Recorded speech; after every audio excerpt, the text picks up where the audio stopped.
Hasn't gone over the line, not quite yet officially, but it sounds like Mathieu Choinière is on his way to LAFC, ending a spell at Grasshopper, which must be said was less than a success.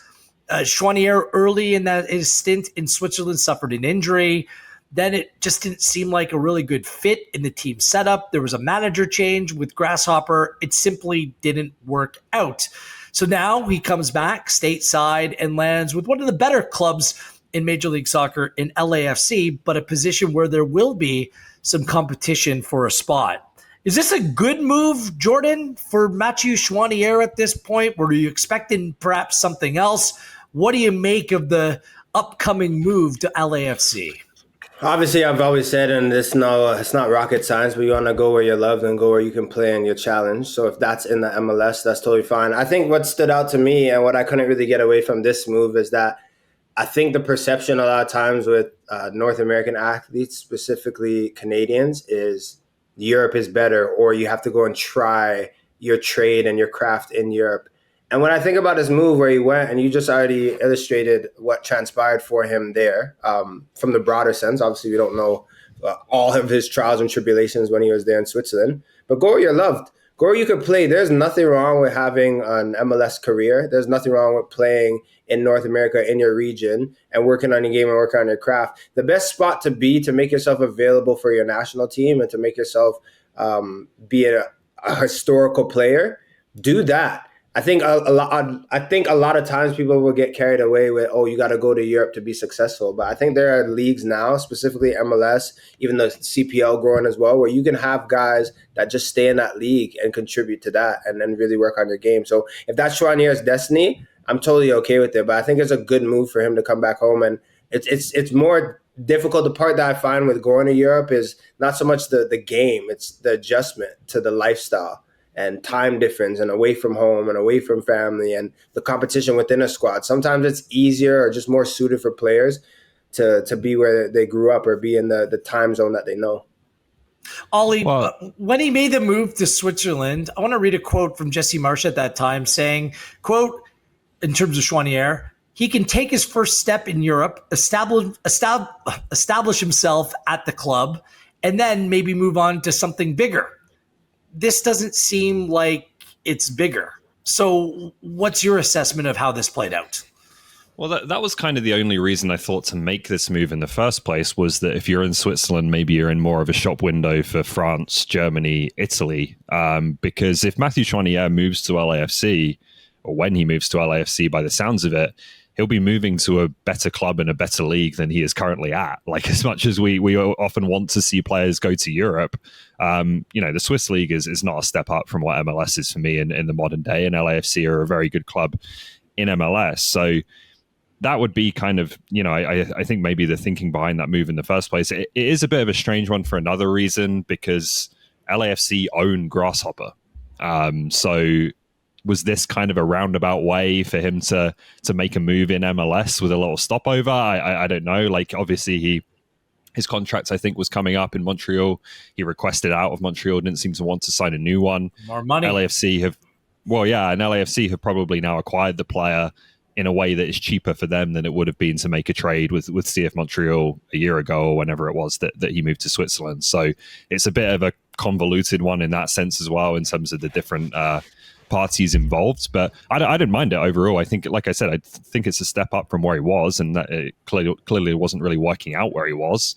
And he's going to hopefully play more regular football for a pretty decent team around some good players. Yeah, okay, but let's get back to that point. If MLS is a better league, I'm not sure why it didn't work out, why he wasn't playing more. Like, how could he not be a tactical fit? The injury, but then he comes back in, and it was just a strange one across the board. And Ollie, do you think he's good enough to play over players like Tillman, Delgado, Jesus? It's a good club. How much will he play? He's got to be in the mix, right? Yeah, I think, look, he's not guaranteed to start over any of those players. They're good MLS players. I also don't think that they would be guaranteed to be preferred over Mathieu Choinière. You know, this has been an all-star caliber player when he has been in Major League Soccer. So, like, hopefully this is an opportunity for him to reset, to get back to his best, and to, you know, over the course of an MLS season and the different competitions you're in, I would think play a good amount of regular football, which is the most important thing for him going into 2026. I don't think he's going to revolutionize his career in terms of the club he's playing at between now and the start of the World Cup. So go somewhere where you think you're going to get minutes and have a settled environment.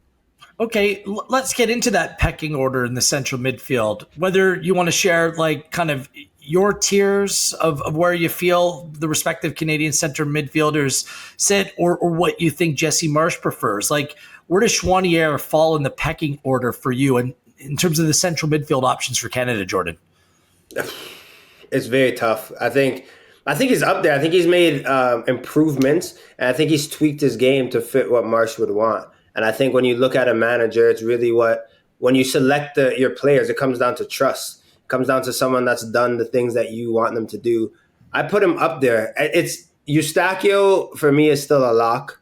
And who partners with him is just, I would put Choinière, maybe he would edge probably Saliba right now. Sorry, he'd be right under Saliba right now. Saliba, for me, is still the one that just showed so much. And the fact that he has the legs, he has the power, he can go box to box and cover ground so well, I kind of put him there. But again, this is a big year to see where he lands. Like, what about that transition to Belgium for Saliba? Like, is that going to be a seamless transition? But I put Choinière right under. I put right under Saliba right now.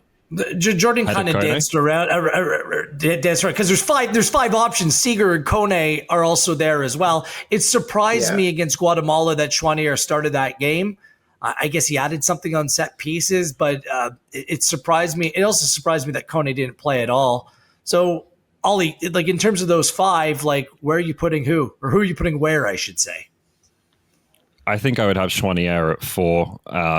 Seeger did well, but I've seen him 2 games in central midfield, so I think he still has to be 5 for the time being. Obviously, he could rise.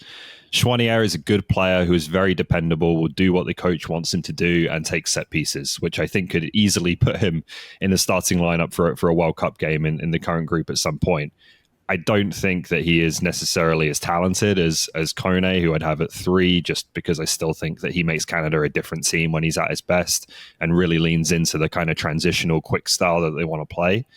And then for me, Saliba's 2 behind Eustachio, because I think Saliba is, you know, in better form and a bit more dependable than Kone, and also has enormous upsides and a great all-round game. So that would be the way I'd look at it right now. But I wouldn't be shocked if Choinière is getting meaningful minutes next summer, because I think Jesse Marsch thinks he can rely on him.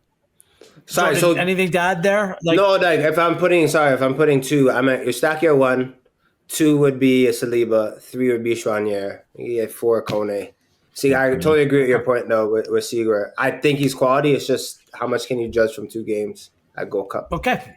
And we'll see what the move back to MLS could mean for Mathieu Choinière. For me, like, the way that I would want to see it next summer, I would want to see Kone starting. I think that is Canada's best way forward. I don't know if it will happen. I'm just talking in terms of talent. I think that Saliba is the best partner with Eustachio. But Stephen Eustachio has questions around Porto. Like, was he going to move on? The club seems like it hit some turbulence coming out of the Club World Cup. We got to see how this season plays out for Stephen Eustachio even. Like, I'm not locking anyone in right now as much as what we know and believe to be the case right now. Sure, Eustachio number 1, but I think there's a lot of football to be played, and there's wiggle room for all of those players to make significant moves in terms of what that midfield may look like. I will say quickly, Wheels, I totally agree with you about Kone being the most talented, but I just think as well, when he comes into camp for Canada, he needs to start doing the things that Marsch asks of him. Like, you can totally see him sticking out for the wrong reasons. That's not a way into the squad. The talent is great, but you have to buy into the program and what everyone else is doing and contribute in a positive way. I don't think he's done that as of late. Let's move. Oh, go ahead. I was going to just start the next segment. No. Sorry. I thought Kone was okay in the start that he did get at the Gold Cup, to be honest with you. I don't know exactly what's going on with him, but I still think he should be near the top of the list for me. First and foremost, Kone needs his club football settled. we've talked about it on the show already this week. I mean, that is first and foremost what needs to happen. And I'll be keeping my eye on. That's the next, with all due respect to Seagar, like Kone is the next one. I need to kind of see where they move to properly be able to analyze and assess the situation.